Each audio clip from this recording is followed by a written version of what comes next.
خۆشەویستان، شتێکی سەرنجڕاکێشی واقعی زۆر سەیر و سەمەرەتان لێ دەجێڕمەوە. ڕۆژی شەممە بوو 23/12/2023 بوو. ئەمن لە نەشتەرگەری بوو. دکتۆر شاد تەلەفۆنی کرد، گوتی کەسە کاتیە لە ئیدارەی دەوێ پشکەشی خێری بکڕین. مامۆستا حەمزە ڕسالەکی نارد بە واتساپی، گوتی دکتۆر کە تەواو بووی یان کەسەکە بێتە خوارێکە یان وەرە لە سەری لە تابقی 2 ئینتیزارت دەکەین. پاشەوەی کە نەشتەرگەریم تەواو کرد، گوتم وا دێمە سەرێ، پێویست ناکە ئەو بێتە عەمەلیاتی. کاتێک کە چووم دیتم ژن و پیاوەک لە خوار تەمەنی 40 ساڵی بوون، دانیشتبوون ئینتیزاری منیان دەکرد. گوتم فەرموو. پیاوەکە دەستی بە قسان کرد، گوتی دەمەکە دەمەوێت بێم پشتی خێری بکڕم لە مێهرەبانی، بەڵام بڕیارم نەدابوو. دوێنێ شەوێ خەونم دیت. لە خەونمدا پێیان گوتم 2 پشک مایە، بڕۆ پەلەی بکە لەو 2 پشکەی پشتی 3000ەکەی بکڕە. یعنی لە خەوێ پێیان گوت بوو بێ پشتی بکڕی.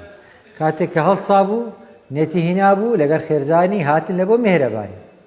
کاتێک کە لێیان باس کردم، زەردەخەنەکەم کرد، گوتم وەڵا پشتی 3000 نییە، ئێستا 2998 پشک فرۆشرایە، ئەگەر ئەتوو بکڕی دەبیتە 2999. گوتی ئێ باش، ئەم دەمانێت پشکە خێرەکەی بکڕین. کاتێک هاتمەکەن ئەو مۆزەفەی کە سەر بە پشکەکانە، ناوی ئەژینە، گوتم ئەوە عەقدەچی بکە. تەلەفۆنی کرد لە بۆ حیساباتی ناوی شادانە، کە تەلەفۆن لۆ کرد، گوتم دەمانەیە شادان پشکەشی خێری بکڕین. گوتی دکتۆر تازەیە کەشکە پشکەشی خێری کڕی، ئێستا ئەوە 3000 ڕقم 3000 مایە، یعنی 3000 پشتیە، دەبیتە 3000. کابرا خەنی بوو، ئیبتیسامێک و خۆشەی زۆر زۆری بەردەم چاوی دیار بوو. گوتی خەونەکەم هاتە دی، ئەوە پشتی 3000ەکە بۆ قسمەتی من. گوتم وەرە ڤیدیۆیەکی بکە، لایفەکی بکەین، باسی بکە. گوتی لێگەڕێ دەمێ ئەوە بمینێ لە بۆ ئەو دیوی. لێیەکە مێهرەبانی دەیان بەڵگەی وامان هەیە کە دەستی پەروەردیگاری لەگەرە، لێیەکە تانیتمان ئەو دڵانە کە مەرچێژ بکەین بێن پشتی خێری بکڕن.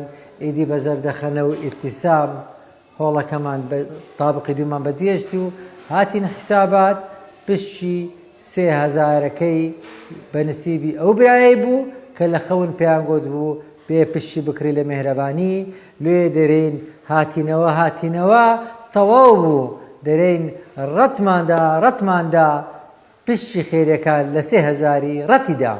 مسلمانێک هاتە لای دکتۆر دلێر، گوتی کاک دکتۆر ئەم شەو خەونێکم بینیوە کە لە خەوەکەیە هەنیانداوم، پیان گوتم بچم بە پشکێکی خەیری بەشدار بم لە نەخۆشخانەی میهرەبانی و تاوەکو لەم سەدەقە جاریە هەمیشە یە بەشدار بم.